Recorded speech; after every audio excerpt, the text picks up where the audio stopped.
Let's hear it for the nurses. First responders, doctors, everybody. Okay. My mom was a nurse, so I had to say that.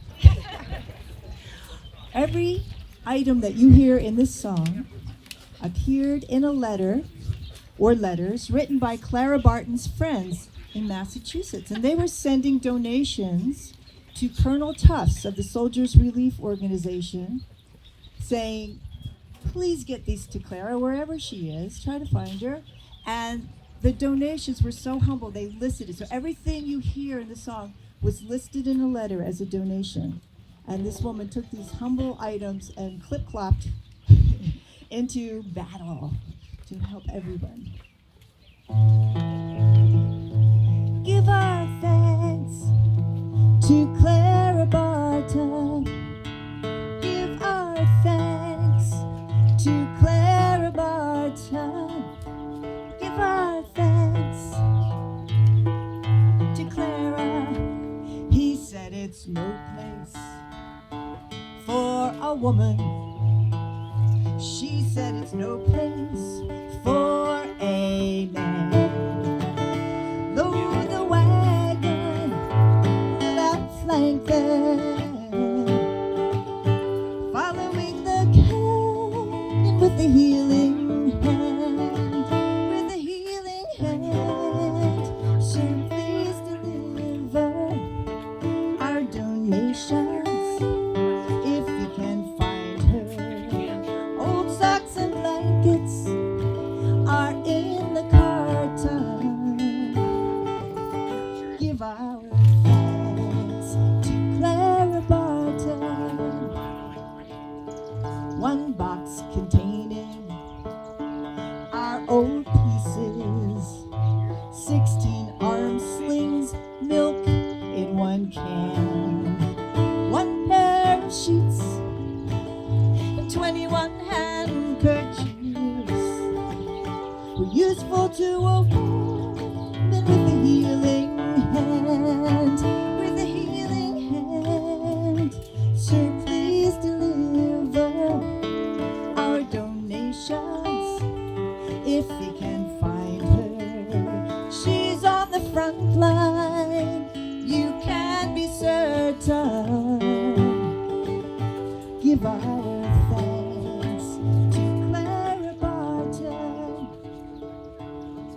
In her own hand, she kept a diary.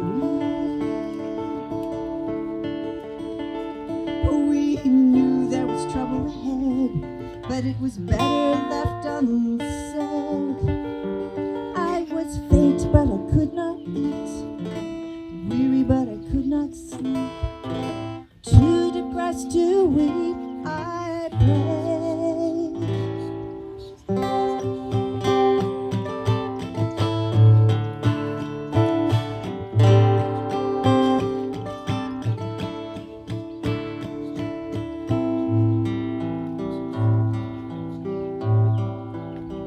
With just one wagon at South Mountain, water, slippers, towels, and eggs.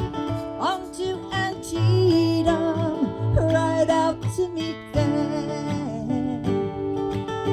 Pray for strength of arm and speed of legs.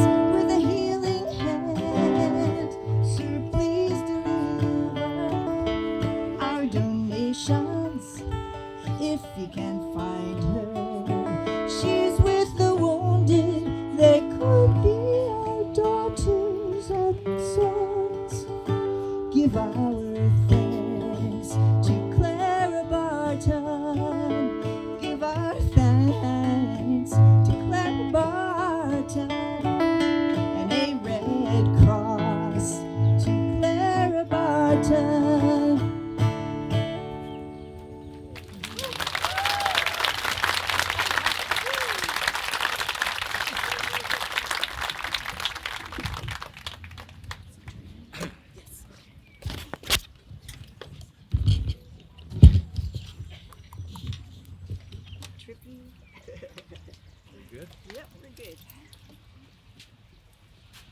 Well, let's see if this works. Can everybody hear me okay? Alrighty, I'll try to be super loud, and I hope the speakers who follow me are super loud. First of all, let's give Jenny Avila a round of applause. I don't know if you know this about Jenny, but she wrote that song a few years ago, and it is on her Civil War album, which has always done very well, and I'm sure that after this moment, all of you are going to download copies of it, right? Let's give that a round of applause. Thank you. Well, before I begin, I better introduce myself. My name is Tom Ryford, and I'm just a committee member of the Clara Barton Memorial Committee. There's only 4 of us on the committee, but boy, did we do an amazing thing. You can see it behind me. It's going to be unveiled in just a little while. And I do want to mention, before I say anything else, that today is right smack in the middle of National Nurses Week. And that is why we chose today to unveil this memorial, which is to all first responders, all nurses, everybody that does that first bit of emergency care. Congratulations to all of you. Now, if you're, I'm going to ask you to raise your hands. This is going to be fun for me because I can see you. But if you're either with the Red Cross or if you're a nurse or medical first responder person, can you just raise your hands? Look at that. Isn't that cool? Wow. That is awesome. Thank you very, very much, nurses. In case I pass out because it's warm, I'm glad you're here. I earlier today met 2 nurses who have both been active nurses for 50 years this month. Let's give that a round of applause. Wow. I see you right there. So I want to acknowledge there's a lot of great folks from the Maryland Nurses Association that are here. I'm just going to mention their names. First of all, the president of the Maryland Nurses Association, Lou Bartolo, is here. Give him a round of applause. Where did Lou go? There he is, right there. Hi, Lou. Also, I met the executive director. Barbara is here. Barbara Vedrecki. Where did Barbara go? There she is. Oh, you're standing next to each other. Good to see you, Barbara. Thank you. Also from Maryland Nurses Association, I know there's many, many of you here. I want to point out Sharon Koza is here, and she's one there. Hi, Sharon. How are you? Stand up, Sharon.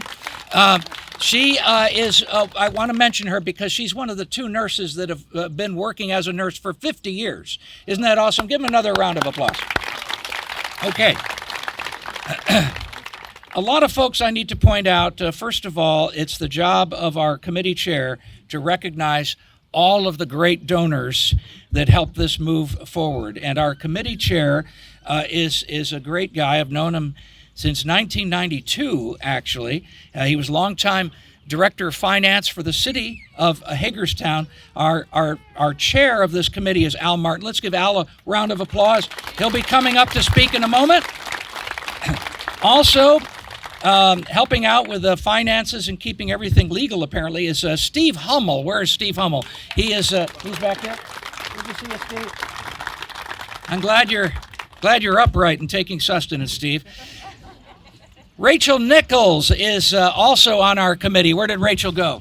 Right over there, Rachel. Thank you, Rachel Nichols. And, of course, also on our committee is the world-famous sculptor himself, Toby Mendez. Let's give Toby a huge round of applause. Isn't this fun? By the time I'm done, I will have introduced everybody. Also on our committee, folks, and some of you know this, but many of you might not know it, the honorary chair of the Clara Barton Committee is former U.S. Senator Elizabeth Dole.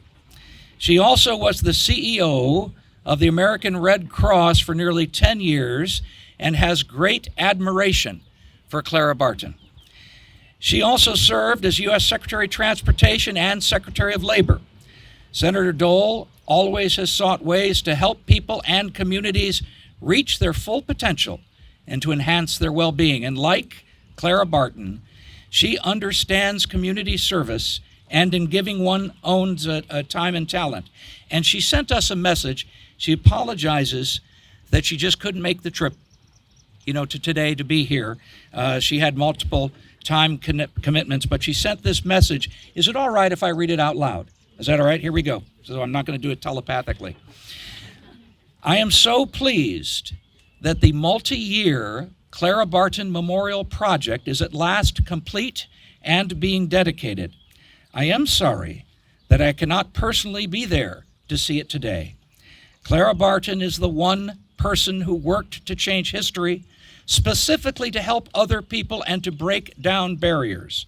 Her work as a Civil War nurse and as the very first and longtime director of the American Red Cross changed how emergency first response is given. She is most worthy of this monument to her life's work, and I'm so very proud to have been a part of this great project. Congratulations to everyone, and it's signed Elizabeth Dole. Let's give that a round of applause. Thank you.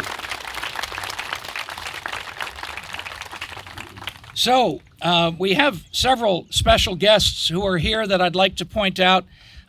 First of all, the state of Maryland was a part of this through the Maryland State Arts Council, and she herself is a member of the statewide board of what's called MPAC. That's Maryland Public Art Commission. And that is Rebecca Massey Lane is here. Where did Rebecca go? Let's give her a round of applause. There she is. Hi, Rebecca. How are you? Good to see you. The award-winning Rebecca Massey Lane. Also, we have the executive director of the Maryland Heritage Area. That is the heart of the Civil War Heritage Area. That's Liz Chateau. Where did Liz go? Is she here? Right down here. Hi, Liz.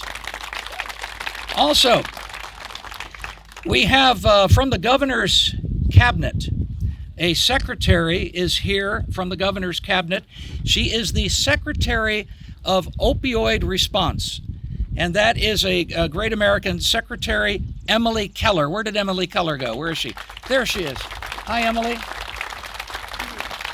Now, I want to make a fuss over you, Madam Secretary, because she was the mayor, the very first female mayor, talking about breaking barriers, the very first female mayor of Hagerstown. And she was the mayor.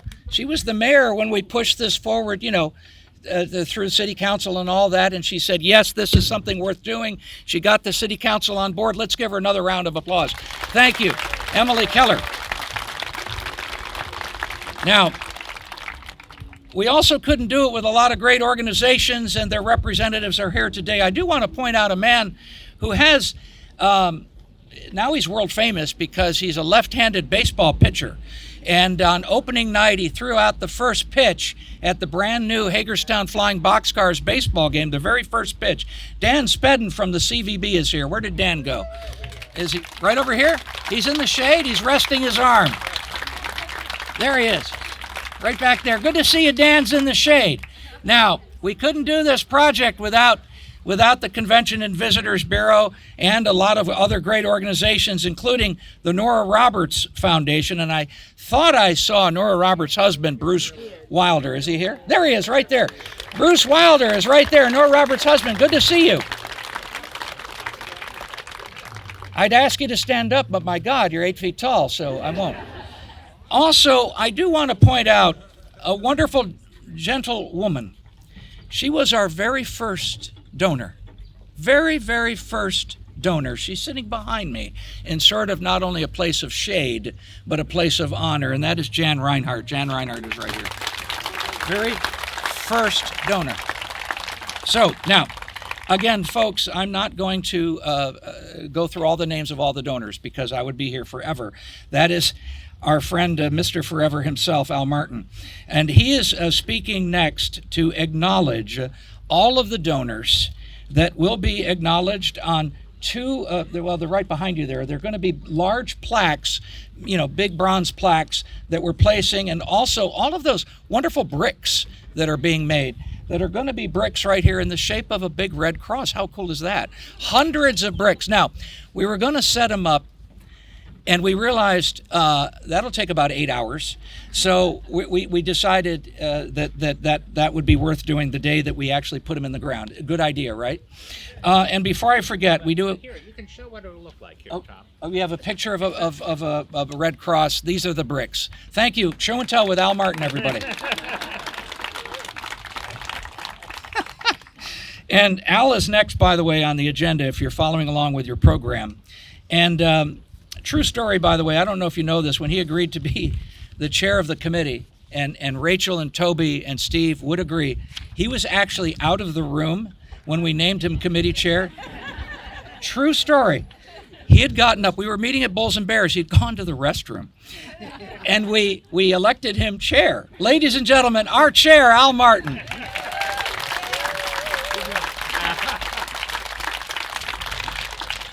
What can I say? Tom, thank you so much.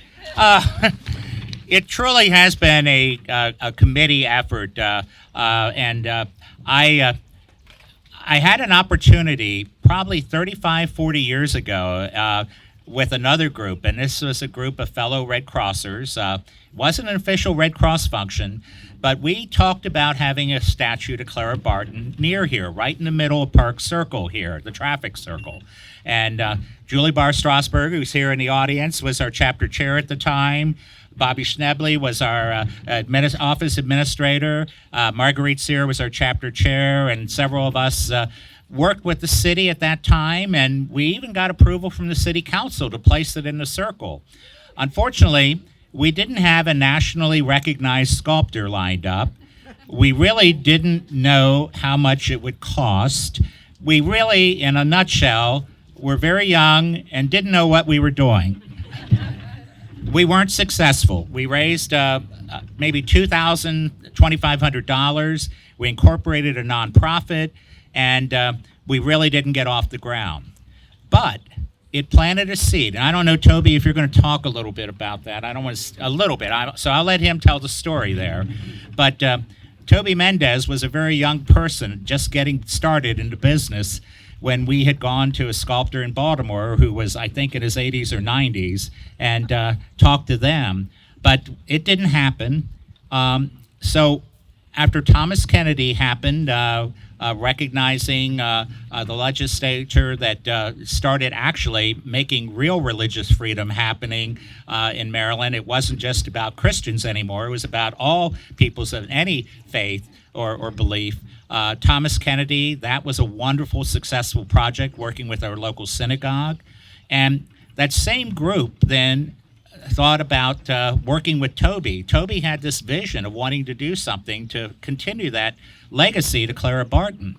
And we met, it's hard to believe, in September of 2021, just over 2.5 years ago, talked about this.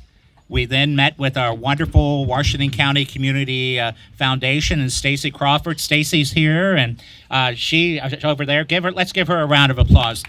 This project would not have happened without their help. We did not form a corporation. We did not pay the IRS to seek tax-exempt status. We used resources that were already there. And the reason I mention that is this whole project has been about collaboration and working together to make this a reality today. And thanks to Community Foundation being our fiscal agent, we use their 501c3. They are actually collecting our money and paying our bills for us. And we have what's called a pass-through account that ultimately, when the project's over, we'll close that out. And any leftover money we're going to put into a special fund that will be an endowment fund that will keep with the proceeds coming from that to help maintain this property, this statue, and this park area in perpetuity for the city. So this won't be a burden on any of our local taxpayers. And I think that's extremely important. As a finance director, I appreciate we don't need to add burden. So we're real excited. What started out as a budget and working with someone of Toby's caliber really made this project come together. Where we weren't successful before because we didn't actually know who would do it and capability, Toby brought tremendous credibility to the project. Nationally renowned, sculptors really in key places all over the state and the country. He made us credible. And that was extremely important in getting people's attention. And I just want to personally acknowledge, after we got going and got our nonprofit pass-through arrangement community foundation going, our first two donors are here with us today. And Tom's already mentioned Jan Reinhardt, and Jan was our first donor. Our second donor that really made this project credible and made us feel comfortable that we could put our reputations on the line of sticking our necks out and saying, this is going to happen, we'll make this happen, is Howard Kaler. And Howard's with us, so I don't know, Howard's in the very back here, if he could wave. But the Howard and Ann Kaler Foundation were our second gift. And with that, we then went to the mayor and council. And with our community foundation agreement, our first two major donors, and with that, the council, the deal was we were going to raise the money. We were talking about an initial budget of about $650,000. I'm pleased to say we have raised in excess of $750,000 so far for the project. We're fully paid for. We don't have to worry about how this is going to, we're going to pay the rest of the bills and do the plaques and interpretive markers. That's there. But we still have an opportunity to still do some bricks, and we'd like to raise the money that's collected through that for this endowment that will help ensure this place stays here and is maintained in perpetuity. So that's our call to action today. So a little later in the program, we'll talk about, we do have some forms for that. If anybody would still like to get a brick paver or a larger paver stone, they'll be available. But after the city gave us permission, they agreed to give us this land that we're standing on and to develop it into a park. That was an in-kind gift of about $60,000 plus. We then were able to go to the Convention and Visitors Bureau, who gave us our next major gift of $50,000 from county room tax money. So our visitors to the community paid for that. And then we went to our county commissioners at that time, Jeff Klein and John Barr, both here, and other commission members, and they agreed to match that $50,000 from the Convention Visitors Bureau, and it just built upon that. We then started talking to other foundations, including the Delaplane Foundation, and Marlene Young is here from the Delaplane here in the pink up front, so thank you, Marlene. The Grow Family Foundation also supported us. The Einbinder Charitable Foundation, the Nora Roberts Foundation, and then we were able to reach out to our medical groups. The WellSpan Health Group also talked to us in the spring of the following year, and when we talked about honoring nurses, they wanted to be involved. I know we have a couple folks from WellSpan. Can you raise your hands, and we'd like to acknowledge you. Give him a round of applause. Give him a round of applause. Meritus Health also got involved with us here. And and all of this then led us to then talk, and it was the pandemic, the middle of the pandemic, so we couldn't meet in person. But we did what I call the Hollywood Squares virtual Zoom meeting. And we met with our state delegation, which at that time was Senator Paul Quarterman and Delegate Brenda Cham, who are both here today. So I want to recognize them.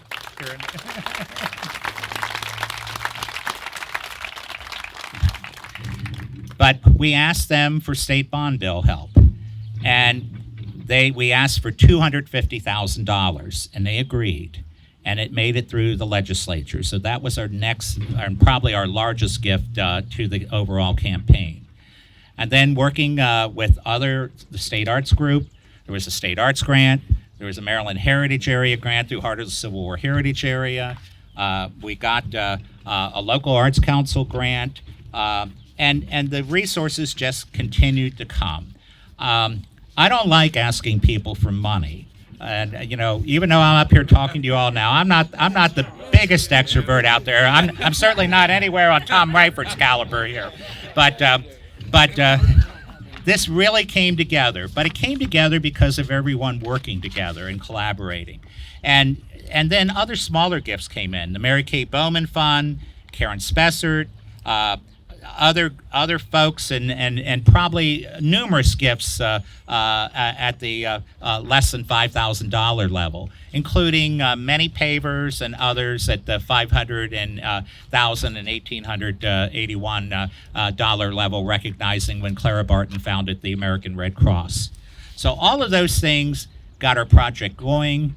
And then I'll let Toby talk a little bit about some of the other unique things we did, like engaging our Barbara Ingram School for the Arts students. I remember memorably with faculty and students taking a bus trip. Thank God it wasn't a school bus. We rented a charter coach. We went up to the foundry in Philadelphia that was going to cast the statue. We went to the enlarging studio that was taking a clay version of this bronze miniature maquette and enlarging it to the size of the sculpture you see here.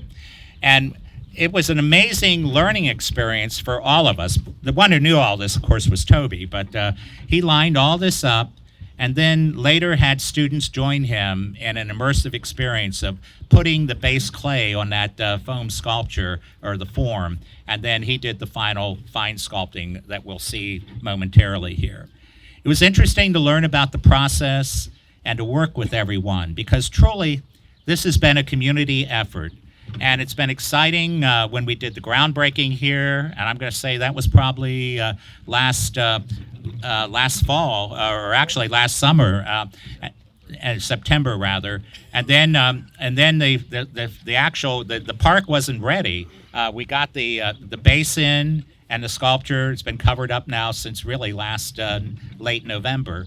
But it's so exciting to see such a great crowd here today, and welcome all of you to share with us what will be truly a community legacy and something so exciting here on our Cultural Art Trail, part of our wonderful legacy, and to memorialize Clara's role here in our county that happened just 12 miles from here on Antietam Battlefield, and where that led her in her vision with the Red Cross, who we'll hear a little bit more about that in a few minutes from our other speakers. So thank you again for being with us, and thank you all for all this tremendous support.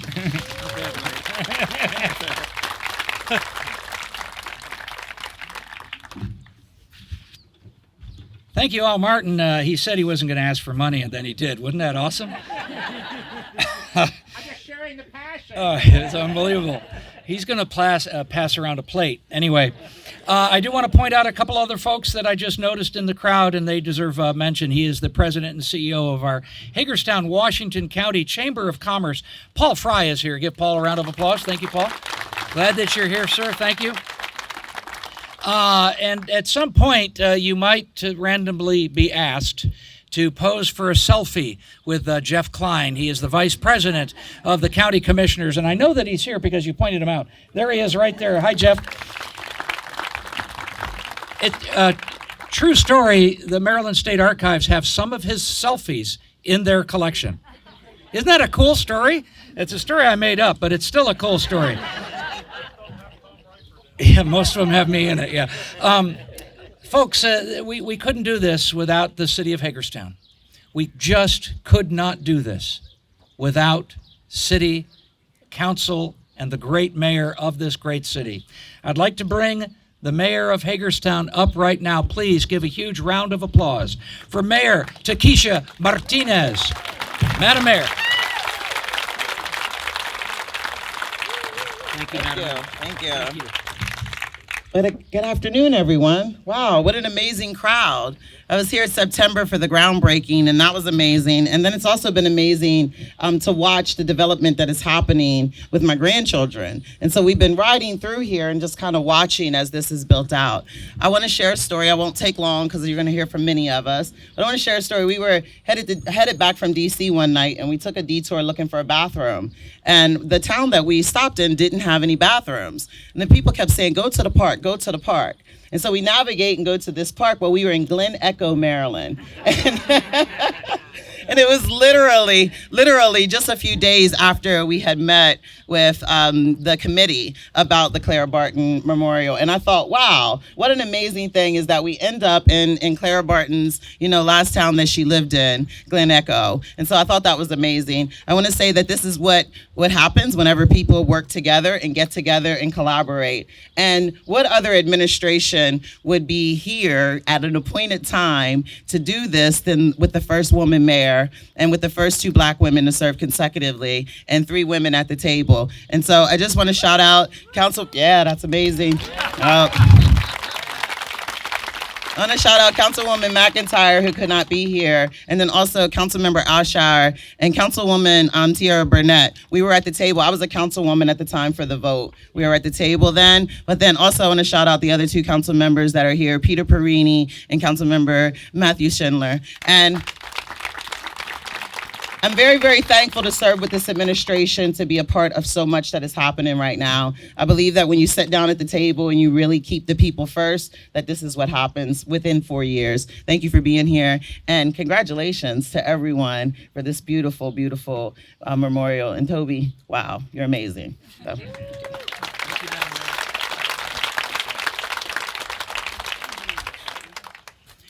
Let's give our mayor another round of applause. Thank you, Mayor. Thank you.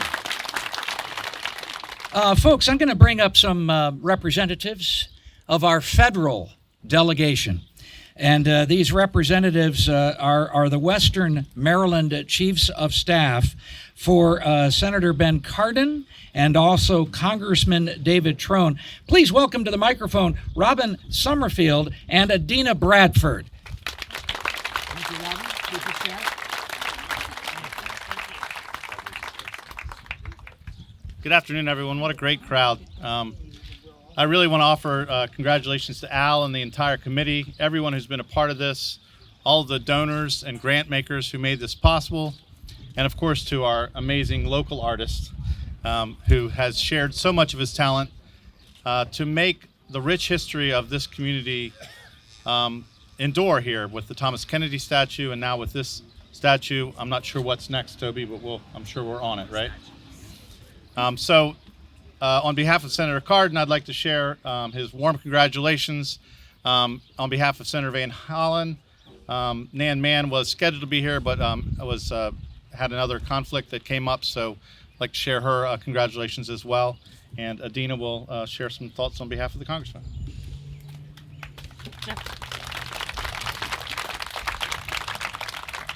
Good afternoon, everybody. My name is Adina Bradford, and I'm actually the veteran advocate for Congressman David Trone.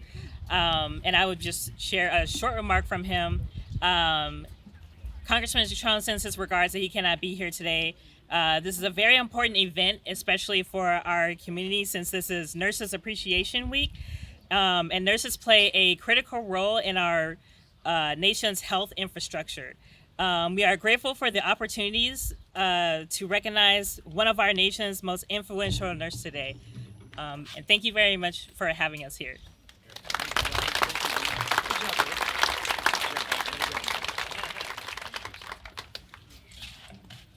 You know, Al Martin just a little bit ago said that there are several BISFA, Barbara Ingram School for the Fine Arts, if you don't know what that means, BISFA students that are here. Would the BISFA students raise their hands? Where are they?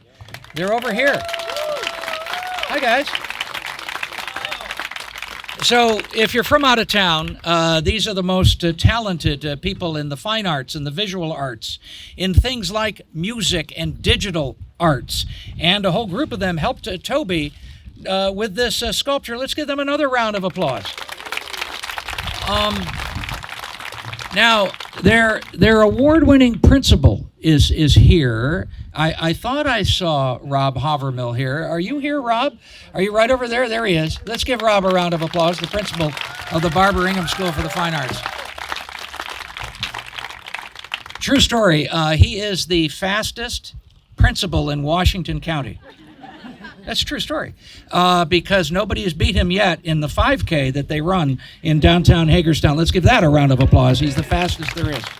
Now, next up to the podium, representing our delegation to Annapolis, and really the delegation came through. They really did. We couldn't do this project without them. Two great servants of the people. who work always on behalf of the citizens of Hagerstown and Washington County and their districts. Ladies and gentlemen, Senator Paul Quarterman and Delegate Brooke Grossman. Come on up here.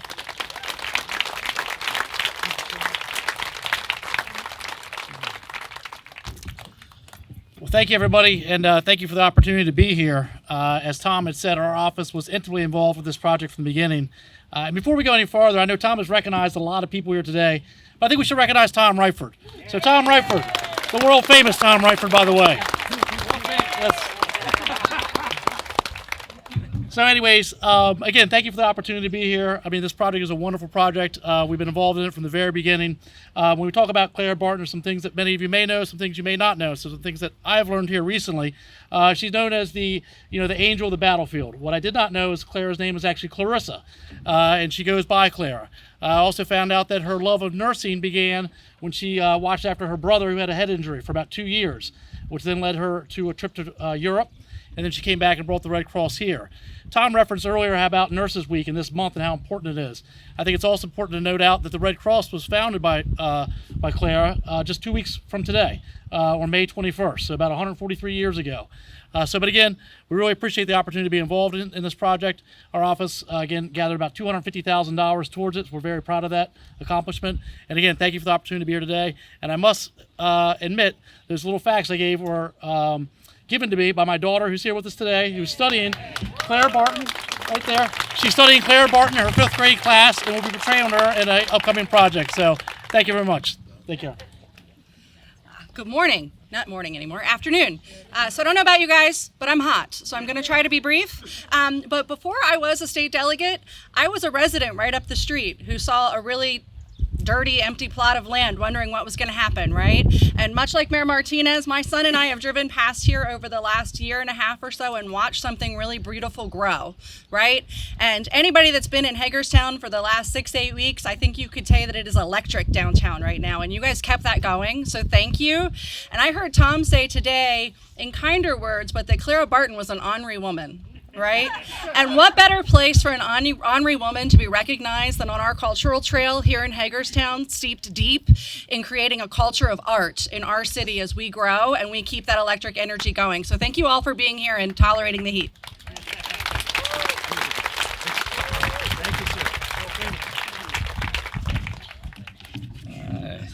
I never got $250,000 like he did for a sculpture project. Give another round of applause. He's world famous.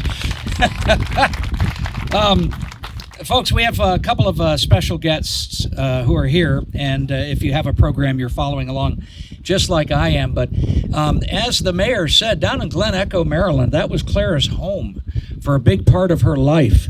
And representing that National Park unit is the Chief of Visitor Services for the entire park unit, that is the George Washington Memorial Parkway and the Clara Barton home. That's one big park unit. Please welcome to the microphone a friend of Washington County. She used to work at Antietam Battlefield. Ladies and gentlemen, Rebecca Karcher. Come on up here.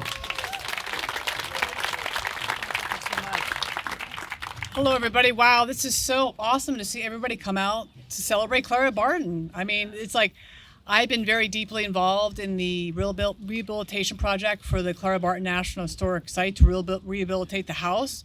And to see all of you out here just invigorates me to realize that there's people who love Clara Barton and they want to come out to see her and to honor her and to see the statue. So this is just really awesome. And we are so excited that we are going to accept a maquette of the statue that we're going to use to interpret Clara Barton's life, and to particularly the part of her life where her Civil War story. So we're so excited. Congratulations to everybody for the unveiling of the statue. I encourage you all to come out and visit us in Glen Echo, Maryland. Kevin, who's right back there, he'll give you a tour at the Clara Barton National Historic Site or the Glen Echo Park. And thank you so much. Take care.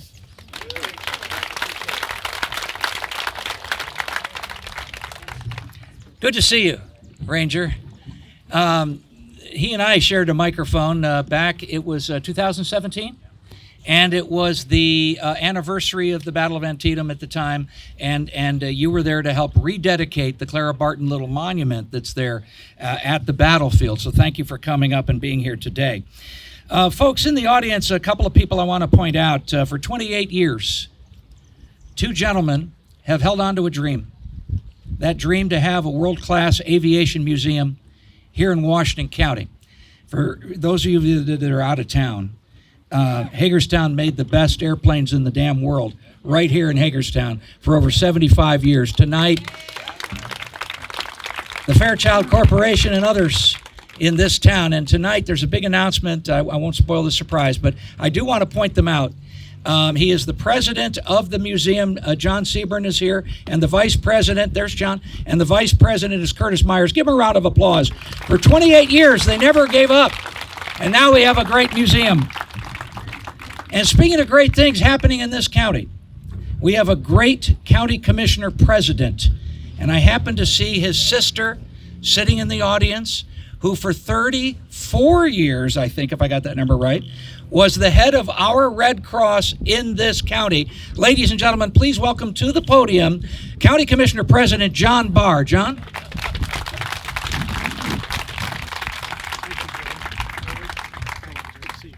Well, good afternoon, everyone. It's such a pleasure to be here and an honor. First and foremost, as I quite often say as I travel around, it's the best in Washington County, and every day is a beautiful day in Washington County. So on behalf of my fellow commissioners, we are so pleased to be here, to be a part of this, to support it both financially and structurally.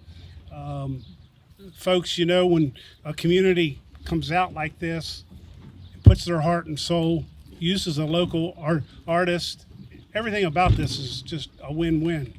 It's for the betterment of all the citizens of Washington County, just not only Hagerstown, but the other 8 municipalities.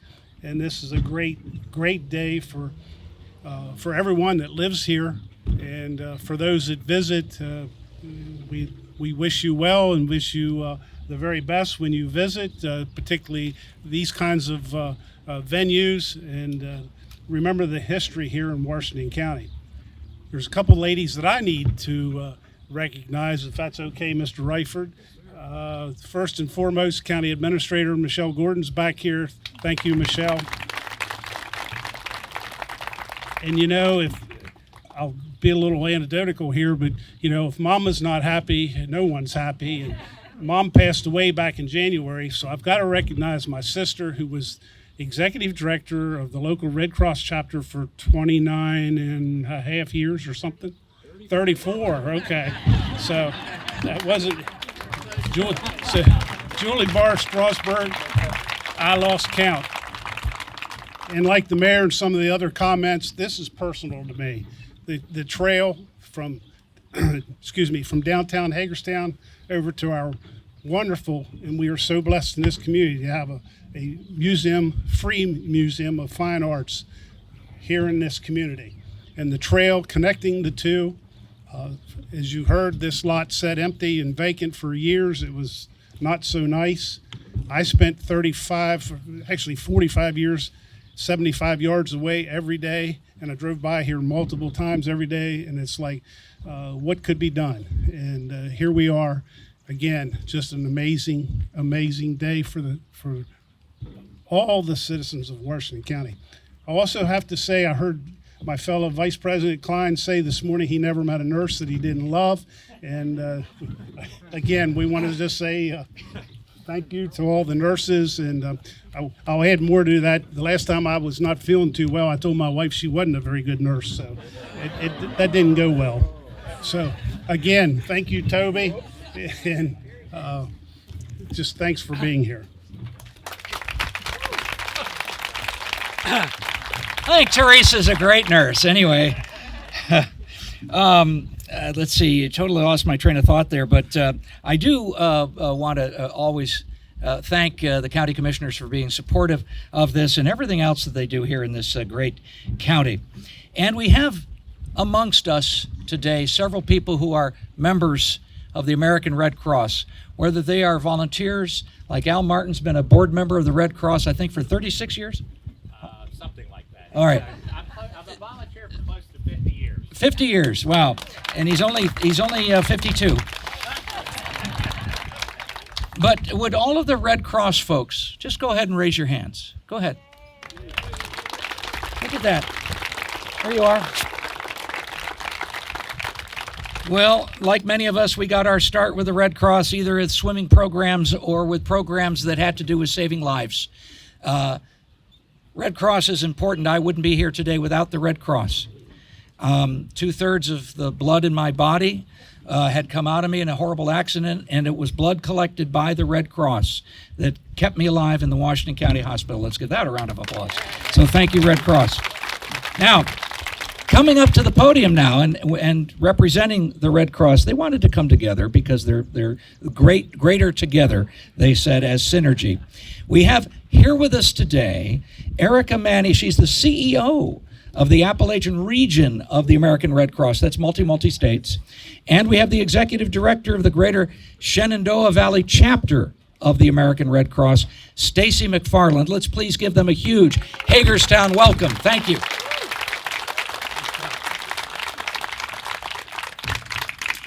Thank you, and it is an honor to be a part of seeing what amazing things happen when you harness the power of volunteers and the generosity of donors. And good afternoon. It is a beautiful day in Hagerstown, and I am Erica Manny, your Regional Chief Executive of the American Red Cross Central Appalachia region, which covers 77 counties across 5 states, including right here in Washington County in Hagerstown, Maryland. And with me is Stacy McFarland, our Executive Director right here headquartered in Hagerstown. And we're very excited to be a part of today's ceremony honoring Clara Barton, who among her many accomplishments founded the American Red Cross.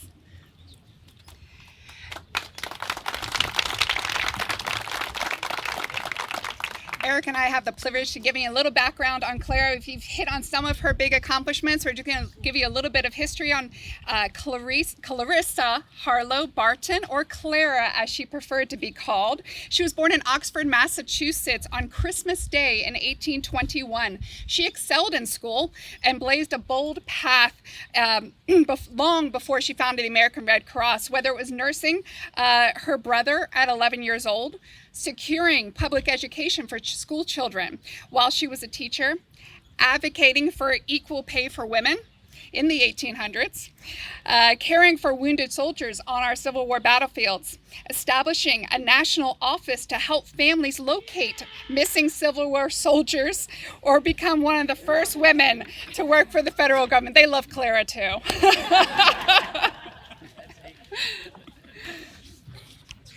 Clara's service during the Civil War ultimately defined her life and earned her the nickname Angel of the Battlefield. Working at the U.S. Patent Office in Washington when the war erupted in 1861, Clara put her job on hold and sprang into voluntary action when she saw a need to provide nursing care and deliver supplies to soldiers on battlefields and in field hospitals, with the Battle of Antietam being one of her very first. One of my favorite quotes from Clara is, "I may be compelled to face danger, but never fear it. And while our soldiers can stand and fight, I can stand and feed and nurse them," which she wrote to her father during the war. Following the Civil War and her subsequent work to locate missing soldiers, Clara traveled to Europe in 1869, and in search of rest, she ended up meeting with representatives from the International Red Cross, who inspired her to lead multi-year efforts to found the American Red Cross in 1881 and advocate for the U.S. government to sign the Treaty of Geneva in 1882. Today, these international humanitarian laws continue to protect the sick and the wounded during wartime and form the national Red Cross and Red Crescent societies to deliver neutral aid voluntarily. Tomorrow, in fact, May 8th, is World Red Cross and Red Crescent Day, a time to celebrate the spirit of humanitarianism and recognize the individuals who make a difference in their communities. And what an exciting day today is, the day before such a wonderful day at Red Cross. Stacy. And in wrap up. In attendance today are, as previously recognized, are many of our local Red Cross volunteers. I personally thank them for continuing the vision that Clara set out so long ago to prevent and alleviate human suffering in the face of emergencies. And as the Red Cross, we commend this committee's hard work and all the donors that made it possible. We commend Toby Mendez for your amazing artwork. We're looking forward to seeing it in a few moments. And all the partners that brought this monument to be a reality here in Hagerstown. Thank you. There you go.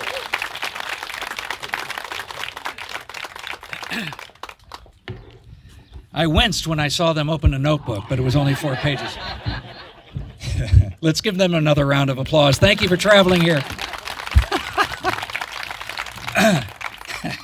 It came all the way from Kanawha County down at Charleston. Is that right? That's a long way. Give that a round of applause. Wow, that's a long way to come.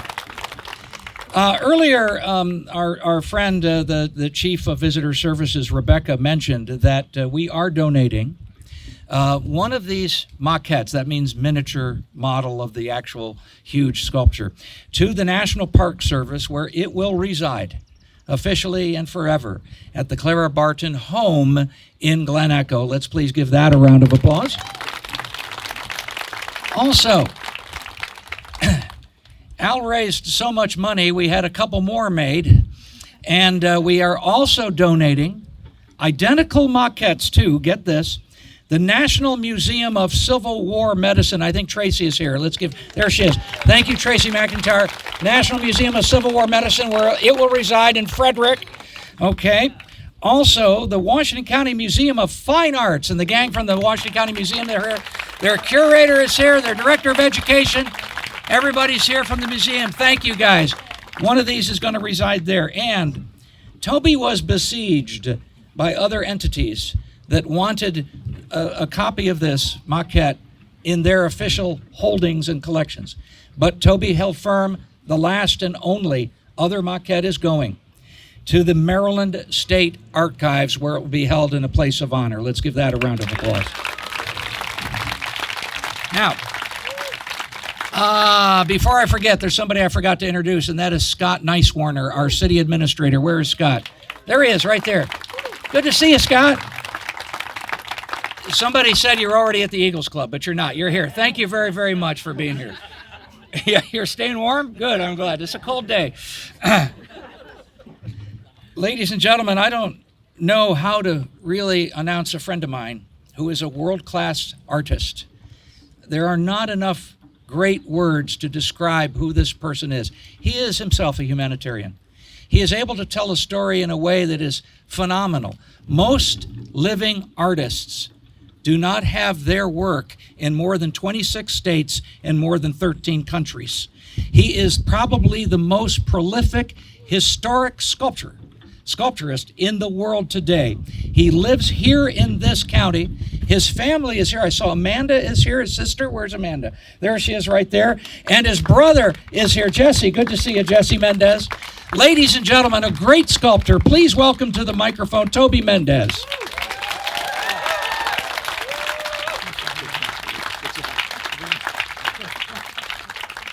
Wow. All right. I have a low voice, so Dee Dee says I put her to sleep, so she always has me telling her stories. So I'm going to start off with that. First of all, I'm going to read this speech because I get a little emotional and I lose track of time. So it's Nurses Week, and we are dedicating a memorial to one of the most influential You can't? Oh. Speak directly into that. How about now? There we go. All right, it's still Nurses Week, and here we are dedicating a memorial to one of the most influential nurses in American history, Clara Barton. And, you know, it's wonderful to see nurses out there and our first responders. This memorial is about you and what you do on a daily basis. All right, this is the emotional part.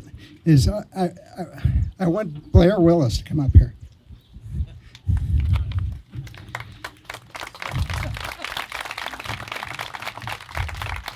So Blair Willis is my stepdaughter. And if I pass out, So Blair's a nurse at University of Maryland shock trauma, and if I do pass out giving this speech, she's the one who's going to tell me to keep something elevated, and hopefully it is your spirits. What I want to do here is talk briefly about the memorial to thank those that made it happen. I'll try to keep this part brief. It's a little history on Clara Barton that wasn't really covered before. And kind of in a quick synopsis, one of the questions that I always get is, why Hagerstown? Why Clara Barton? Why isn't this at Antietam? And you have to keep in mind that Hagerstown is our county seat. This is the center of our county. And it was here in this county, not far from where we're standing right now, 12 miles where she was on Antietam battlefield. And I think what is amazing is that it was in Washington County where she was the first Union nurse to be given permission to be on the battlefield while the fighting was going on. And that happened here, and it was groundbreaking. Because if you think about an immediate response to care and the philosophy of the American Red Cross, that happened here. And the other thing that I think is amazing is just days before Antietam. Antietam happened, I believe, on a Wednesday. Saturday evening, she received a note that simply said Harper's Ferry. And it was the same day that Special Order 191 was discovered and handed to General McClellan. That defines what Antietam was about. What Antietam was about, in a nutshell, was Lee had split his Confederate army. Half of it went to Harper's Ferry, and the other half was heading to Pennsylvania. And they were coming right through here, right through Hagerstown. And his orders were to keep the Confederates from moving north into Pennsylvania and expanding the war. So those orders were to get on Hagerstown Pike and to stop that army. And what happened with Clara was okay, she got that note that just said Harper's Ferry. She went and she got her written permission from Colonel Rucker.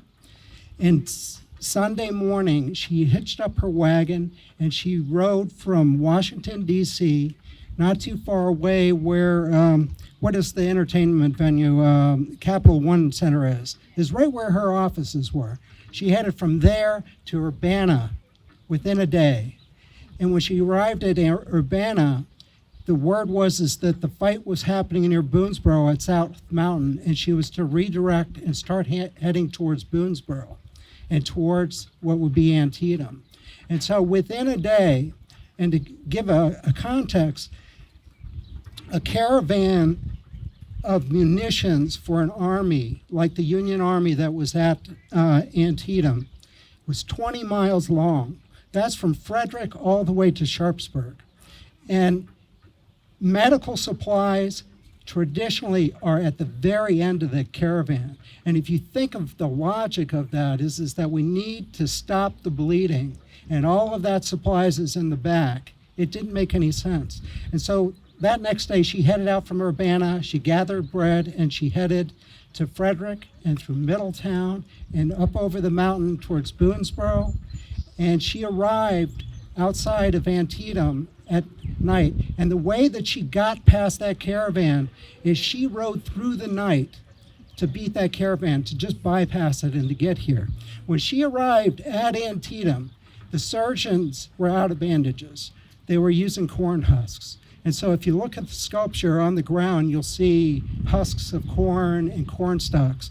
That was Jan Reinhardt's idea, to put the corn husks in there, and to symbolize that she brought the bandages. And the bandage that you see on the Union soldier's head, that was Tom Reiford's idea, to show that that's what she brought. She brought medical supplies, food and sustenance, and she brought much needed bandages, and she brought lanterns so that the surgeons could work through the night. All of that is the philosophy of the Red Cross, is to bring it all there. So let me get back to my speech. I thought that was worth being said. Sorry about that. So to me, history can be so abstract. When we talk about the Civil War, it's hard to believe it happened right here. I grew up in Pleasant Valley, Maryland, in the southeast part of this county, where just a day or so before Antietam, the Battle of South Mountain happened.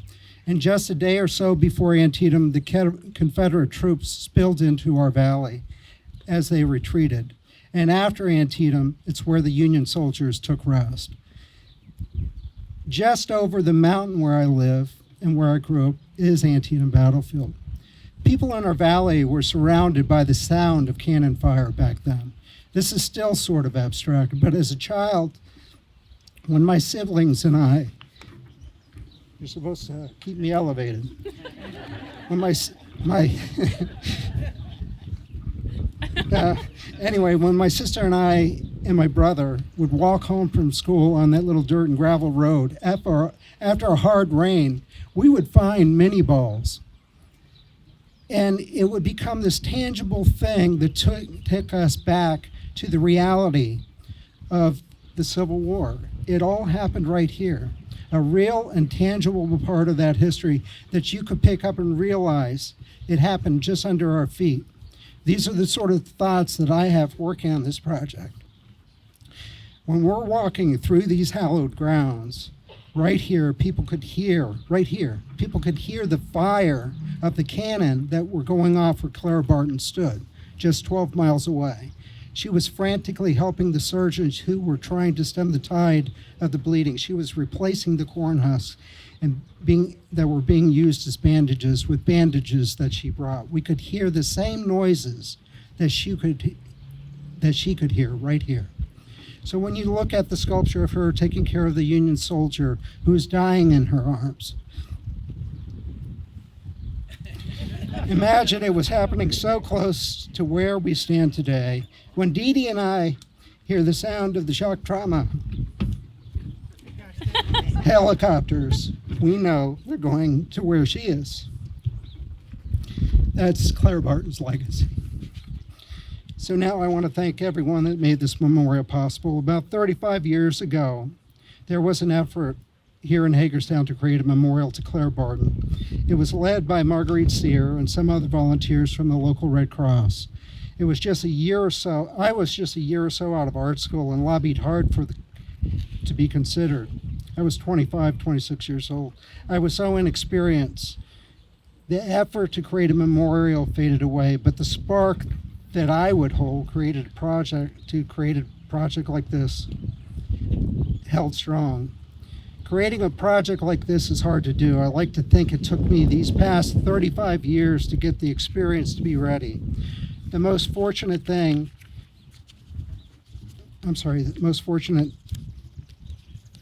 that happened is I met the Clara Barton Memorial Committee. I can't say that correct. Anyway, what's fortunate is I met the committee. Our chair, Al Martin, Tom Reifert, Rachel Nichols, and Steve Hummel. This small committee was able to tag team together. They made it all possible. I thank them. They really deserve the applause. Please give them applause.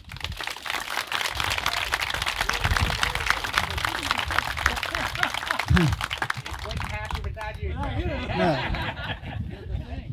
All you have to do is show up, right? Let's see. I want to thank former Mayor Emily Keller and to thank our current mayor and council, to Keisha and council. Thank you to Senator Quarterman and former Delegate Cham. Thank you to the city employees, including Jim Bender and Rodney Tissue, to the most professional and kind people you could ever work with.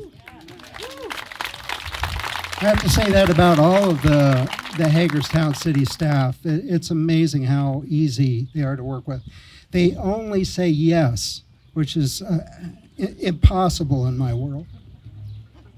I'd like to thank all of the businesses and the artists and the contractors that had a part in creating this memorial. First of all, those that had a part in making the sculpture in the pedestal. Thank you to all the 16 students and 3 teachers from the Barbara Ingram School for the Arts. Thank you. Listen, when they were in my studio, I made the mistake of saying you could all put your initials on the sculpture. And then I started thinking about how expressive we all are as artists, and I couldn't control the size of these tattoos. And it would look like graffiti. And so what they don't know is their names, each 16 of them, and the 3 teachers are all on the bronze plaque. And you might want to take a look at the artwork for the plaque and make sure I spelled your name right. I want to thank Digital Atelier that helped with the enlargement, created the foam. I want to thank Mimic Arts in Baltimore that created the mold of the full-scale clay. Thanks to Independent Castings for creating the bronze. And thank you to the City of Hagerstown Engineering Department for all of the structural design work. Thank you to Cold Spring Granite for cutting the pedestal. Thank you to Lorton Stone for setting the granite and the sculpture. Finally, thank you to the contractor, SFMS, for all of the site work, including setting all of the brick, doing the landscaping, and all of the site improvements. This should show you to make a work of public art, it takes a village. And today we are unveiling a memorial. We are also sharing 2 bronze plaques. Again, please, if you're a patron, make sure your names are spelled correctly. All of the students of Arboretum Ground, please check that out too. Once again, thank you, nurses and first responders. We would like you to come up and help us remove the veil. Okay, what comes first? I first pass out. Before he passes out, let's give Toby a round of applause. Thank you. And let's give this wonderful nurse a round of applause. Now, here's what's going to happen. The major sponsors, as has been introduced, and all of the nurses that are here, what the hell? Every single one of you. Let's unveil this thing. And then, very short words are going to happen from the Ruth Benjamin, who drove all the way down from near the Canadian border in New York. She is on the National Board of Directors of the DDNA. It's a National Nursing Association. She is one of the premier nurse honor guards, and she will be giving a very short tribute right after we unveil it. She's one of our 2 nurses that are here today who has been a nurse for 50 years. So we'll unveil it, and then we're going to have Ruth speak, and then we're going to all pass out like Toby. Alrighty? So let's unveil this thing.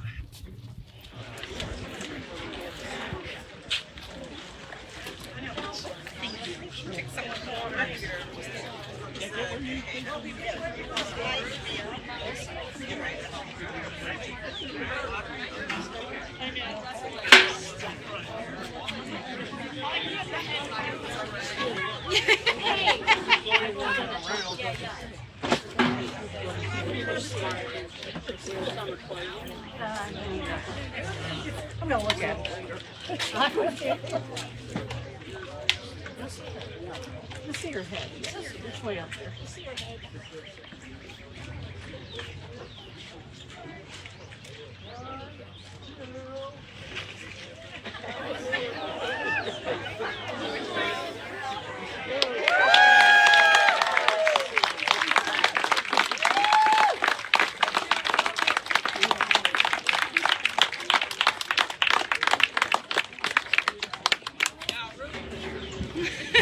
Good afternoon. Thank you so much. Sharon Koza with Maryland Nurses Association, District 8, Washington, Frederick counties.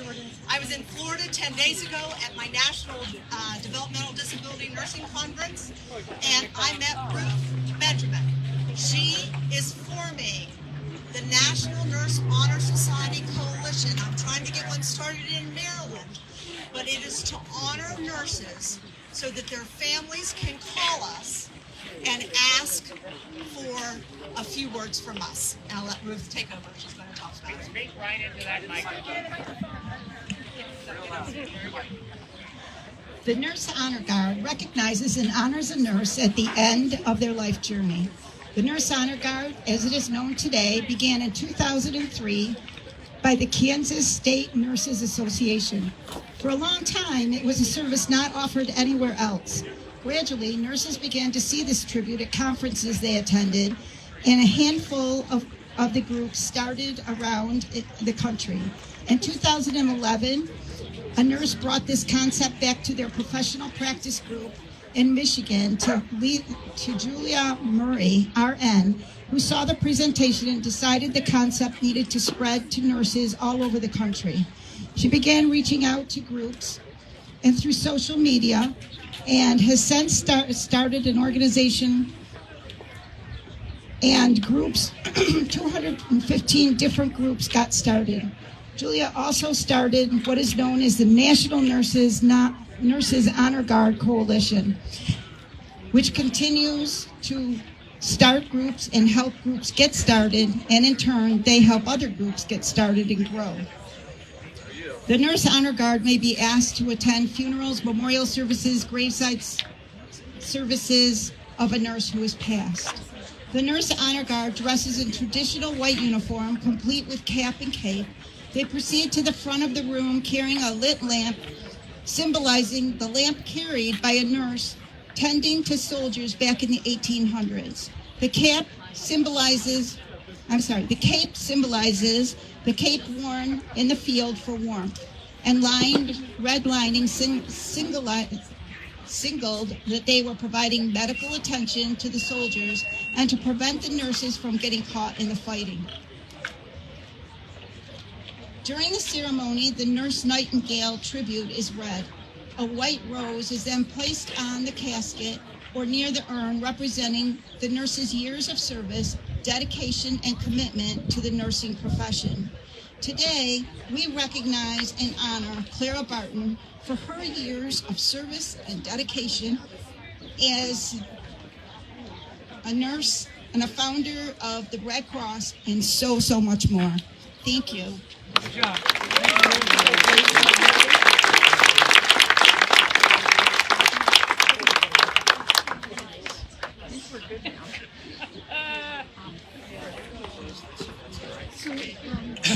Okay, folks, we've reached the halfway point. No, just kidding.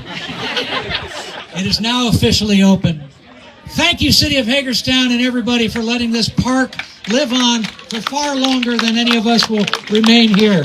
Thank you all very, very much. Enjoy the rest of your day. Give our thanks to Clara Barton. Give our thanks to Clara Barton. Give our thanks to Clara. He said it's no place for a woman